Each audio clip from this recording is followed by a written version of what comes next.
बिंदास निर्भीड बिंदास बातम्यांचं निर्भीड व्यासपीठ बिंदास न्यूज। नमस्कार बिंदास। वैजापूर नगर परिषद आणि या नगर परिषदेचा रणसंग्राम सध्या सुरू आहे। राजकीय आखाड्यामध्ये आम्ही आहोत सध्या प्रभाग क्रमांक 1 मध्ये आणि प्रभाग क्रमांक 1 मध्ये शिंदे सेनेचे वतीने उमेदवारी अर्ज दाखल केलेले पारसाबा घाटे आहेत आणि या सोबतच डॉक्टर मशेरा पण आहेत।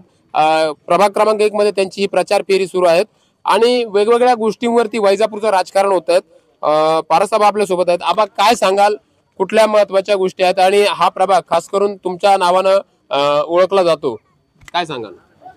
प्रभाग क्रमांकाचा मी नगरसेवक होतो, पण नगराध्यक्ष आमचा नव्हता, त्यामुळे प्रॉब्लेम झाला। तरी पण मी माझ्या प्रयत्नाने आमदार साहेबांच्या निधीतून प्रभाग क्रमांक 1 मध्ये ही जी नवोदय भावाची कमान दिसते ही आमदार साहेबांच्या निधीतून झालेली आहे। इथं हा शादीखाना दिसतोय, गोरगरिबांचे लग्न होतात तिथं। आमच्या मुस्लिम समाजाला थोडासा गरीब समाज आहे आमचा आणि बाकीचे लोक समाजाला बैकून त्यांचा फायदा घेतात इलेक्शनच्या वेळेस। मागचे 1-2 इलेक्शन झाले, तुम्ही बघितलं असेल, एकच नेता येतो का मुस्लिम कौम हमारी, मुस्लिम कौम हमारी।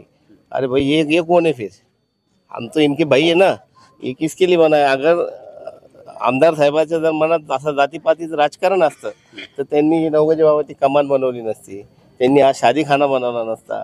यांनी सांगावं समोरच्या नेत्यांनी आम्ही मुस्लिम समाजासाठी काय दिलं, की पाठीमागं कब्रस्तान आहे, याला पण 1.5 कोटी रुपये दिले।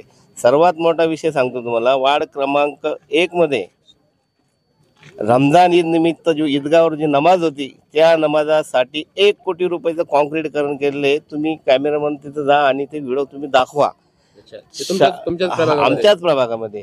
आणि दुसरी गोष्ट, जे शाह समाजाची जी मशानभूमी कब्रस्तान, तिथं त्यांना जाण्यासाठी रस्ताही नव्हता, तर पूर्ण कॉन्क्रीट करून रस्ता करून आम्ही त्यांना दिला, पूर्ण आमदार साहेबांच्या निधीमधून। हे जो निधी आणलाय, मी वार्ड क्रमांक 1चा नगरसेवक होतो आणि आमदार साहेब आमचे होते म्हणून हा एक गोष्टी झाल्या।